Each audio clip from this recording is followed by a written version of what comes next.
ቀንን ወልዳ ጨለማን ገፋ ብሩህ ጎቀዳ እልፍ ተናፍቃ እልፍ ተወዳ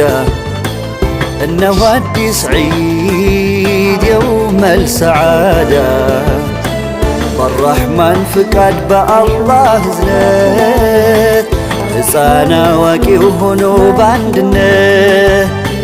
ስቆ የሚያከብረው ያማኝ ውብ ዕለት